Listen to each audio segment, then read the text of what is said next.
tempat mengajar saya di SMA Negeri 1 Bojong Picung. Sekarang saya bersama Bapak Kepala Sekolah dari SMA Negeri 1 Bojong Picung bersama Bapak Tata Sukarta. Bapak, mohon maaf nih telah mengganggu waktunya. Saya sebagai untuk pemenuhan tugas demonstrasi kontekstual untuk mewawancarai Bapak selaku kepala sekolah di sekolah ini. Mohon berkenan untuk menjawab ya Pak ya. Untuk yang pertama, Bapak, bagaimana Bapak dapat mengidentifikasi kasus-kasus yang merupakan dilema etika atau rujukan moral? Seperti itu. Terima kasih Bu Yeni. Ini kali pertama saya dengan Cirebon. Kebetulan sama-sama dengan sudah. Pertanyaan Bu ini bagaimana kita mengidentifikasi dilema atau rujukan yang pertama kita lakukan adalah ada 3 langkah yang saya lakukan.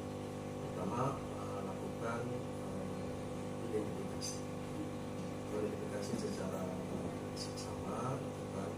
Yang kedua, membuat instrumen sesuai dengan identifikasi itu. Yang ketiga, membuat skala prioritas. Sehingga dengan 3 langkah tersebut, yang paling yang tadi sebutkan akan terlaksana. Baik Bapak, untuk yang kedua, bagaimana Bapak menjalankan dalam pengambilan keputusan di sekolah Bapak, terutama untuk kasus-kasus di mana ada 2 kepentingan nih Pak yang sama-sama benar atau sama-sama mengandung nilai kebajikan? Pertanyaan yang menarik. Memang kadang-kadang ada hal seperti itu, ada 2 bahkan lebih, ada 2 hal yang sama-sama baik, sama-sama mengandung kebajikan, sama-sama positif. Tapi kita harus memilih di antara itu. Apa yang kita lakukan? Yang pertama adalah pilih yang sesuai dengan visi dan misi sekolah.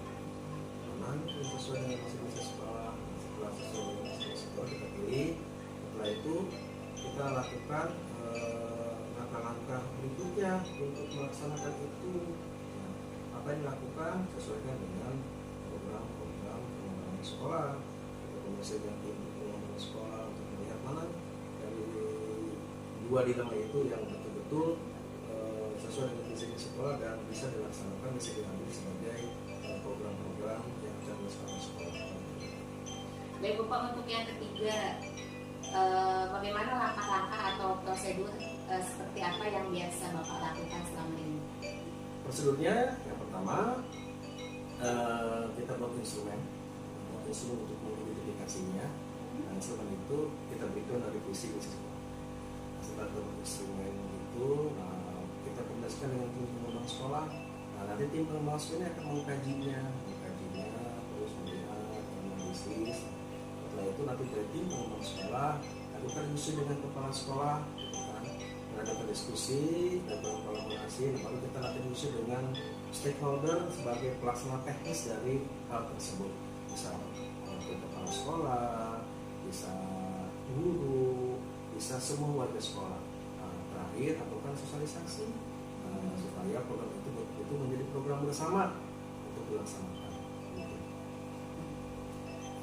Kemudian hal apa saja yang selama ini Bapak anggap paling efektif dalam pengambilan keputusan pada kasus-kasus dilema etika tersebut? Ada 2 hal yang sangat efektif dalam melakukan itu. Pertama adalah identifikasi, kedua adalah kolaborasi. Dan konsep identifikasi yang tepat, dengan instrumen yang luar biasa dan instrumen yang tepat dengan mengacu kepada visi misi sekolah, kemudian lakukan kolaborasi dengan semua stakeholder di sekolah ini, insya Allah apa yang kita pilih menjadi sesuatu yang terbaik dan yang paling penting semua merasa ini adalah program bersama yang harus disukseskan untuk mewujudkan visi misi sekolah. Kemudian kalau yang menjadi tantangan Bapak selama ini dalam pengambilan keputusan terkait dengan dilema etika itu seperti apa Pak yang paling menantang? Banyak sih yang paling menantang, tapi setidaknya ada 2 hal yang menurut Bapak sangat paling menantang. Pertama adalah kemampuan identifikasi. Ini penting. Sebab tanpa kemampuan identifikasi yang tepat, kita akan sulit melihat skala prioritas. Itu yang pertama. Jadi harus ada kejelian, harus ada teknik yang tepat instrumen yang bagus untuk mengidentifikasi itu. Nah, untuk buat instrumen itu tidak sederhana, tidak mudah. Dan itu pertama, kesulitan pertama. Yang kedua adalah bagaimana kolaborasi antar warga sekolah itu juga yang perlu diperhatikan. Sebab tidak banyak dan tidak mudah untuk menyampaikan, untuk mensosialisasikan program. Bahwa program ini bukan milik kita, bukan milik kepala sekolah, bukan milik A, milik B, bukan milik bersama. Ini yang paling penting. Nah, ketika dua hal ini kita kolaborasi ini sudah mantap, sudah sesuai dan sudah menjadi hal yang positif, ini akan mudah. Tapi ketika ini belum berjalan dengan baik, ini menjadi kesulitan yang sangat luar biasa. Kemudian apakah Bapak memiliki jadwal tertentu Pak dalam sebuah penyelesaian kasus dilema? Apakah langsung menyelesaikan di tempat atau ada jadwal khusus nih Pak? Tergantung proses atau masa dilemanya. Kita tidak bisa memakai atau menggunakan satu cara. Ketika dilemanya itu misalkan statusnya, saya selalu menggunakan 3 status: ringan, sedang, berat. Kalau statusnya itu dilemanya itu ringan, bisa langsung menyelesaikan di tempat. Kalau misalkan prosesnya sedang, barangkali kita lakukan penjadwalan. Kalau sesuatunya berat, itu barangkali perlu waktu yang agak lama untuk mengkajinya. Karena kemudian sebab mengambil sebuah proses dilema itu tidak mudah, tidak asal. Kenapa? Perlu langkah-langkah yang sistematis. Untuk sistematis itu maka harus bisa mengkategorikan mana nih yang ringan, mana yang sedang, mana yang berat. Dengan konsep itu, artinya semua cara itu bisa dilakukan, bisa dikolaborasikan tergantung dari bagaimana kasus dilemanya, apa posisi ringan, sedang atau berat. Nah, kemudian ada nggak Pak seseorang atau faktor-faktor nih yang selama ini mempermudah atau membantu Bapak dalam pengambilan keputusan? Ya sangat ada. Bagi saya itu sebuah juga di semasa kebutuhan itu kita sudah punya 2 stakeholder yang terbangun. Yang pertama adalah tim pengembang sekolah, yang kedua adalah tim SDM dan pengembang kurikulum. Terutama tim pengembang sekolah itu merupakan bagian penting dari Bapak yang bisa membantu secara maksimal, menganalisis secara maksimal, memberikan masukan secara maksimal, teman kolaboratif dalam sebuah keputusan, sehingga Bapak ada tim pengembang sekolah, tim pengembang kurikulum dan SDM ini merupakan bagian penting dalam membantu proses mengambil sebuah keputusan yang tepat untuk sebuah dilema. Baik Bapak, dari semua yang telah Bapak sampaikan, pembelajaran apa nih yang bisa Bapak petik dari pengalaman Bapak dalam hal mengambil keputusan? Dalam mengambil keputusan ada 3 hal sih yang Bapak bisa ambil sebagai sebuah konklusi dari beberapa premis yang ada. Pertama, ketika ada permasalahan dilema seperti itu, yang harus dilakukan adalah identifikasi. Itu penting. Lakukan identifikasi sebaik mungkin agar kita bisa melihat skala prioritas. Yang kedua, yang harus kita buat instrumen yang betul-betul valid, instrumen yang betul-betul valid yang mampu mengidentifikasi dengan baik. Tanpa instrumen yang valid tidak akan terjawab permasalahan itu. Yang ketiga, karena kolaboratif dari semua unsur, sekolah, pasien, semua guru, sehingga apapun yang kita putuskan menjadi keputusan bersama. Tujuannya apa, goalnya apa, dan mewujudkan visi-misi sekolah. Ini bagian yang harus kita lakukan secara bersama dan bersama. Baik Bapak, terima kasih. Sekarang saya ditemani oleh Bapak Kepala Sekolah dari SD Negeri Riau 1. Betul. Bersama Pak Dede Kusnadi. Oke, bersama Pak Dede Kusnadi. Sebelumnya saya Yeni Sutaryani Pak, perkenalkan dari CGP Angkatan 10. Sekarang saya mengajar di SMA Negeri 1 Bojong Bicu. Iya. Oke, Pak, apa kabar Pak hari ini? Gimana Baik, kabarnya? alhamdulillah, dalam keadaan sehat Bu. Alhamdulillah. Sebelumnya saya ucapkan terima kasih ya Pak ya, karena mungkin Bapak sekarang menyempatkan waktu untuk saya wawancarai. Iya. Nah, begini Pak, saya akan mengajukan mengajukan beberapa pertanyaan. Boleh, boleh. Oke, terkait dengan dilema etika ya Pak ya.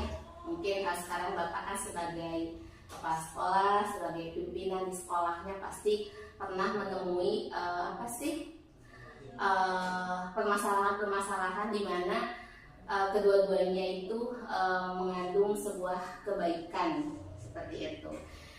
Yang pertama Bapak, nah selama ini bagaimana Bapak dapat mengidentifikasi kasus-kasus yang merupakan dilema etika atau rujukan moral? Itu seperti apa identifikasi Bapak mengidentifikasinya? Begini Bu, kebetulan saya mempunyai seorang guru ya. Dia itu datangnya suka terlambat terus. Nah, kemudian saya panggil, lalu diidentifikasi dasarnya apa sampai dia itu datang terlambat. Nah, setelah ditemukan akar masalahnya, kemudian saya berikan masukan agar dia tidak datang terlambat. Contohnya, dia itu kan datangnya suka jam 8. Setelah saya tanya dan dia jawab karena faktor gajinya udah habis di bank, kemudian dia cari tambahan dengan cara berternak ayam. Oh, iya. Jadi sebelum masuk sekolah itu dia itu memberikan makan ayam dulu. Nah, kemudian saya kasih solusi agar dia nanti ketika memberikan makan ayamnya agar lebih pagi dari waktu sebelumnya. Begitu Bu. Jadi biar bisa ke sekolah lebih pagi. Betul, ya. tidak terlambat lagi. Nah, kemudian Bapak coba selama ini bagaimana Bapak menjalankan pengambilan keputusan di sekolah Bapak. Nah, terutama untuk kasus-kasus di mana ada dua kepentingan yang sama-sama benar atau sama-sama mengandung nilai kebijakan. Itu bagaimana pengambilan keputusannya Pak ketika Bapak dihadapkan kepada dua hal yang sama-sama benar nih, ini tuh. Ya, pertama kalau ada satu semacam permasalahan ya, satu sisi itu dianggap benar, satu sisi lagi dianggap betul ya, benar. Maka saya panggil rekan saya atau bawaan saya guru-guru untuk mendiskusikan masalah tersebut. Sebagai contoh ya, yang tadi itu satu sisi itu salah ya, waktu dia datang terlambat. Satu sisi lagi kan dia itu punya kewajiban untuk keluarganya. Ya otomatis saya setelah dikasih masukan lalu dari teman-teman pun saya ambil bagaimana solusinya supaya bisa menyelesaikan masalah keterlambatan tersebut. Jadi satu sisi dia juga perlu untuk kehidupan keluarganya, satu sisi juga itu merupakan kewajiban yang namanya mendidik itu harus tepat waktu. Kemudian dalam pengambil keputusan ya alhamdulillah gitu bisa berjalan setelah diberikan masukan. Seperti itu ya Pak ya. Kemudian kalau langkah-langkah atau prosedur seperti apa sih yang biasa Bapak lakukan selama ini? Oh iya. Langkah-langkahnya Pak. Langkah-langkahnya saya panggil secara individu lah, 4 mata. Ya kita kan menjaga etika Bu, masa di depan umum kan dia yang malu. Itu yang pertama. Kedua, kalau masih tetap saya kasih respect atau surat peringatan 1, lalu dikasih masih juga terlambat. Setelah dikasih peringatan, dikasih SP2, kalau tidak ya saya terpaksa lapor ke pimpinan saya yang lebih atas. atau Bapak Kordik atau Bapak Pengawas. Oke, seperti itu. Baik Bapak, kemudian hal apa saja yang selama ini Bapak anggap efektif dalam pengambilan keputusan pada kasus-kasus dilema etika seperti itu? Yang paling efektif yang seperti apa menurut Bapak? Kalau pendapat saya dari yang saya lakukan, yang lebih efektif itu Bu, pertama panggil, terus dicari latar belakang penyebabnya. Setelah ditemukan latar belakang, kita ambil solusi. Setelah diambil solusi masih tetap misalkan nggak ada perubahan, ya saya kasih SP, surat peringatan. Masalah peringatan masih tetap, ya saya serahkan kepada pimpinan saya yang lebih atas. Itu prosedur yang biasa saya lakukan. Yang menurut Bapak lebih yang paling efektif ya Pak? Iya. Oke. Kalau selama ini nih Pak, yang merupakan tantangan terberat, mungkin tantangan bagi Bapak nih dalam pengambilan keputusan itu hal apa saja nih Pak yang berkaitan ini menantang banget nih dalam mengambil keputusan bagi seorang pemimpin? Iya. Dalam hal apa? Kalau tantangan yang paling berat, misalkan dalam etika kerja ya Bu ya, kali itu datang terlambat etika kerja. Dia usianya sudah menjelang pensiun, etos kerjanya sudah menurun. Dia maunya pensiun dini, ya, otomatis yang namanya pensiun dini itu prosesnya lama, itu menjadi tantangan karena prosedural gitu. Jadi kesimpulannya tantangan yang paling berat kalau udah menghadapi sesuatu yang prosedural itu yang sulit. Yang sulit ya Pak iya. Ya, karena mungkin tidak segampang membalikan telapak tangan ya Pak ya, iya. Harus melalui prosedur yang namanya pegawai negeri itu. Iya, yang berkaitan dengan kedinasan. Betul, urusan dengan kedinasan seperti itu. Baik Bapak, apakah Bapak memiliki jadwal tertentu dalam sebuah penyelesaian kasus dilema etika? Apakah Bapak langsung menyelesaikan di tempat atau memiliki jadwal untuk menyelesaikannya? Bentuk atau prosedurnya itu seperti apa Pak?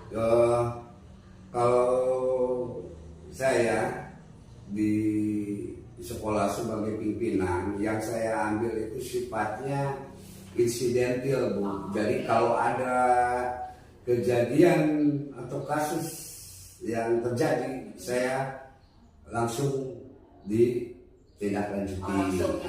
Jadi sifatnya insidental kan tidak terus menerus dia itu menghadapi masalah gitu ya. Dia melanggar aturan maksudnya. Baik Bapak, kemudian adakah seseorang atau faktor-faktor apa yang selama ini mempermudah atau membantu Bapak dalam pengambilan keputusan dalam kasus-kasus dilema? Yang membantu Bapak, apakah ada seseorang atau misalkan faktor apa gitu? Ada Bu. Kan faktornya ya untuk membantu supaya agar dia mengerti. Jadi yang memberikan nasihat atau pengertian itu bisa dari teman-teman sejawatnya dia sebagai guru. Misalkan ya, contohnya Pak, tolonglah kalau mengasih makan ayam jangan terlalu siang, pagi. Kenapa? Misalkan kata temannya kan kita sekolah itu kolektif kolegial, satu jelek semua terbawa jelek. Jadi yang membantu ya teman-temannya juga gitu, sejawat kita bekerja. Jadi memang ada keterlibatan dengan rekan sejawat. Betul, ya Pak ya. Iya.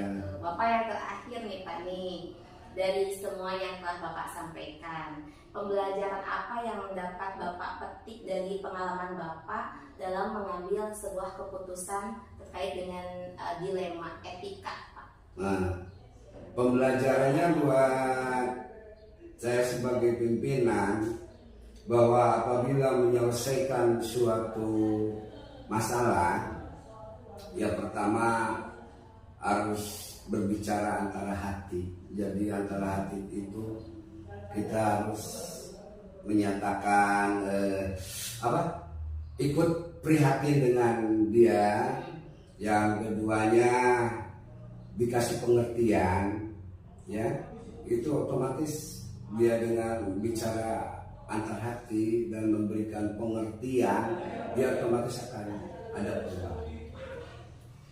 Baik Bapak, terima kasih.